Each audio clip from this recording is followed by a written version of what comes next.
تیسرا اور آخری رخ کہ کیا عشق کی منزل ہے، کیا جنون کی کیفیت ہے کہ حسین کا چاہنے والا حسین کی زیارت کے لیے 80 کلومیٹر پیدل چل کے جاتا ہے۔ اللہ اکبر!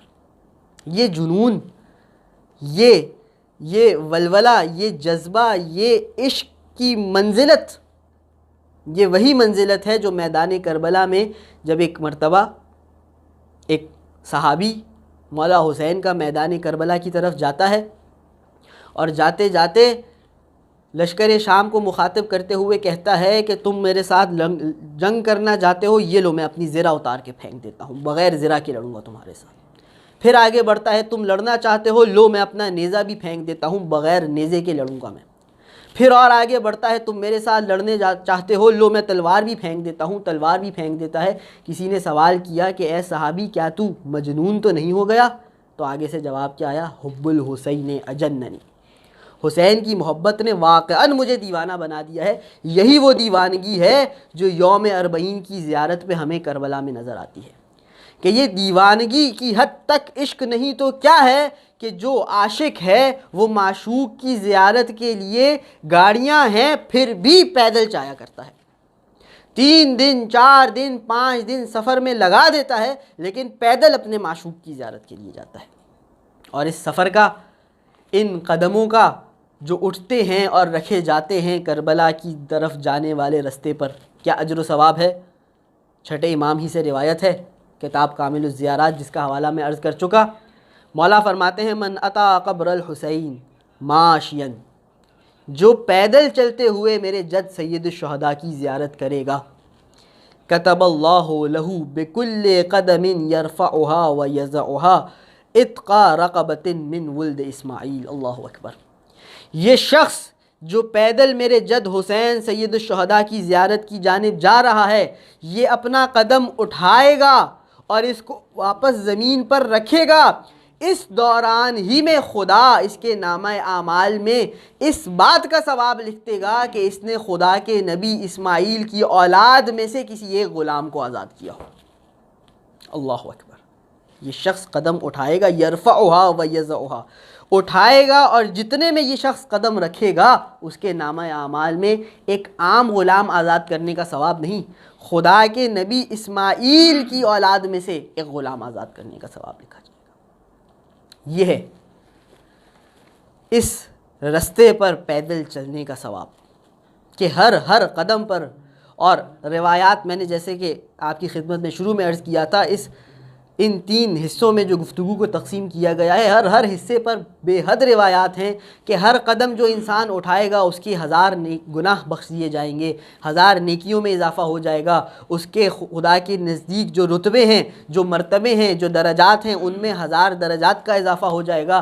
ہر قدم، جو پہلا قدم جو زائر حسین سید الشہداء کی زیارت کے لیے اٹھائے گا اس کے تمام تر گناہ معاف کر دیے جائیں گے، یہاں تک کہ ہر قدم پہ اسے حج اور عمرے کا ثواب ملے گا۔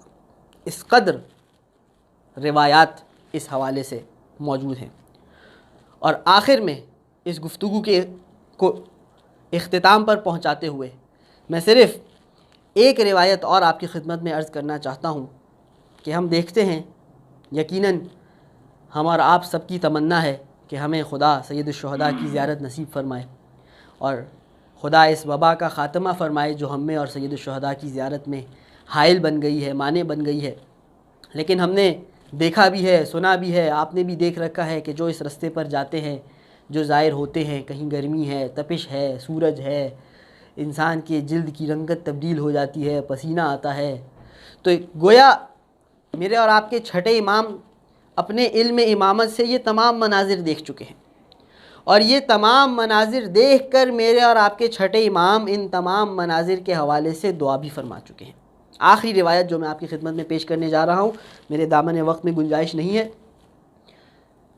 راوی بیان کرتا ہے، کامل الزیارات میں یہ روایت بھی موجود ہے کہ میں چھٹے امام کی خدمت میں پہنچا، مولا نماز میں مصروف تھے۔ جب مولا کی نماز تمام ہوئی میں وہیں بیٹھ گیا کہ مولا اپنی نماز سے اور تعقیبات سے اور دعا سے فارغ ہو جائیں۔ مولا نے نماز مکمل کرنے کے بعد اپنے رب سے مناجات کرنا شروع کی۔ اب کیا فرمایا مولا نے؟ راوی کہتا ہے میں سن رہا تھا اور مولا فرما رہے تھے. کیا کہتے ہیں مولا؟ نماز ختم کر کے خدا کی بارگاہ میں راز و نیاز کرتے ہوئے چھٹے امام کے میرے جملے ہیں اللہم یا من خصنا بالکرامت، اے پالنے والے، اے وہ جس نے ہم اہل بیت کے ساتھ بزرگی اور کرامت کو مخصوص کر دیا. اس کائنات میں اگر کہیں بزرگی اور کرامت ہے تو وہ ہم اہل بیت کے گھرانے میں ہے. ووعدنا بالشفاعت، اے وہ پالنے والے جس نے ہم اہل بیت کو وعدہ دے رکھا ہے کہ ہماری شفاعت کو قبول فرمائے گا. وخصنا بالوصیت، اے پالنے والے، اے وہ جس نے ہم علی و اولاد علی کو رسول کے وصی کے طور پہ معین کر دیا. وَأَعْطَانَا عِلْمَ مَا مَضَى وَعِلْمَ مَا بَقِي، اے وہ جس نے ہر پچھلے اگلے کا علم ہمارے سینوں میں انڈیل دیا. وَجَعَلَ أَفْئِدَةً مِّنَ النَّاسِ تَهْوِي إِلَيْنَا، أَفْئِدَةً مِّنَ النَّاسِ، اے وہ جس نے بعض لوگوں کے دلوں کو ہماری طرف مائل کر دیا. اب دیکھیے مولا فرما رہے ہیں، ہمیں بتلا رہے ہیں، ہمیں سمجھا رہے ہیں کہ اگر تمہارے دل میں ہماری محبت ہے، تمہارا دل ہماری طرف کھنچا چلا آ رہا ہے، تو یہ خدا ہے جس نے تمہارے دل میں یہ خصوصیت رکھی ہے. اس نعمت پر بھی شکر بجا لانا ہے. اور اس تمام کے بعد خدا کو ان تمام صفات سے یاد کرنے کے بعد اب ایک مرتبہ میرے چھٹے مولا دعا فرماتے ہیں اغفر لی، پالنے والے میری خطاؤں سے درگزر فرما. وَلِإِخْوَانِي، اے پالنے والے میرے بھائیوں کی خطاؤں سے بھی درگزر فرما. اور پھر جو میرے چھٹے مولا جملہ ارشاد فرماتے ہیں وَلِزُوَّارِ قبر ابی عبداللہ الحسین، پالنے والے میں جعفر صادق تجھ سے دعا مانگتا ہوں جو کوئی میرے جد سید الشہداء کی قبر کی زیارت کرے اس کے تمام گناہوں کو معاف فرما دے. اللہ اکبر. اس زیارت کے وزن کو محسوس کیجئے.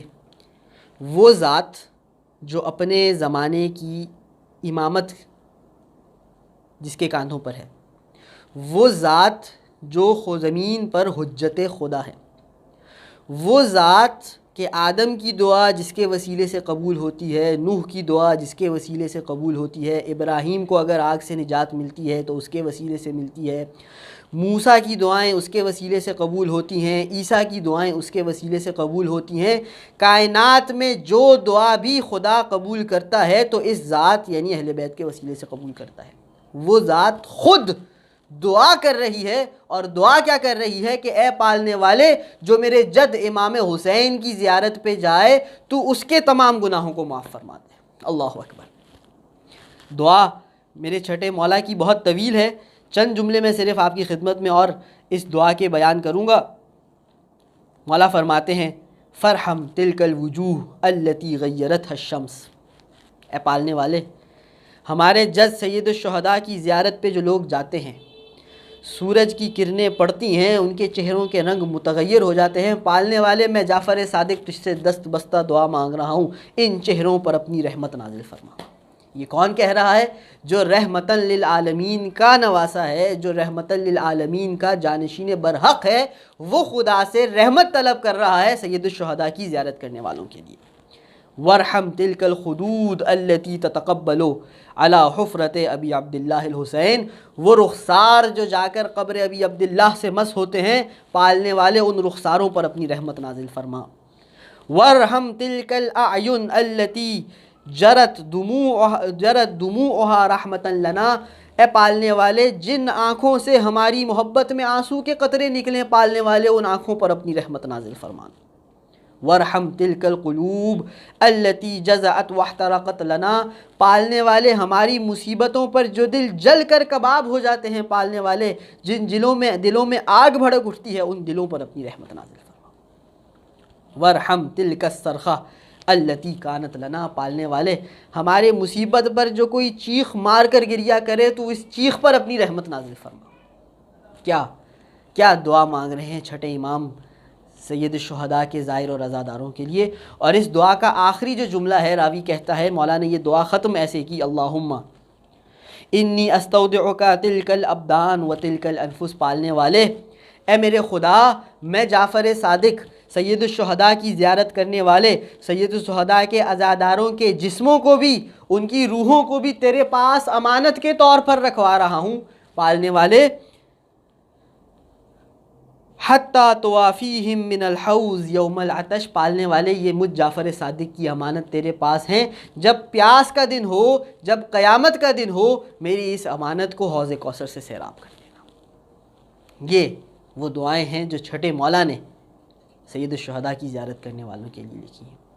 اور زیارت سید الشہداء اس قدر اہمیت کی حامل ہے کہ سوال کرنے والے سے آ کر مولا سے سوال کیا، مولا ایک شخص بغیر کسی وجہ کے، بغیر کسی رکاوٹ کے، بغیر کسی معنی کے زیارت سید الشہداء نہیں کرتا، کوئی مجبوری نہیں، کوئی پریشانی نہیں، کوئی مسئلہ نہیں، تمام امور مہیا ہیں، تمام وسائل موجود ہیں، پھر بھی وہ زیارت سید الشہداء پہ نہیں جاتا، میرے مولا نے ارشاد فرمایا وہ اہل نار میں سے ہے، وہ جہنمیوں میں سے ہے۔ اللہ اکبر۔ بس اس گفتگو کو اختتام پذیر کرتے ہیں۔ آخر میں پالنے والے سے یہ دعا ہے کہ خدایا بحق ابا عبداللہ الحسین، تجھے امام مظلوم کربلا سید الشہداء کا واسطہ ہے، تمام مومنین و مومنات کو سید الشہداء کی زیارت کا شرف بار بار اور جلد از جلد نصیب فرما۔ پالنے والے تجھے سید الشہداء کا واسطہ ہے، تمام مومنین کو زمانے کے امام کی زیارت نصیب فرما، زمانے کے امام کے ظہور میں تعجیل فرما، ہمیں مولا کے اعوان و انصار میں شمار فرما۔ وآخر دعوانا ان الحمد للہ رب العالمین۔ اللہم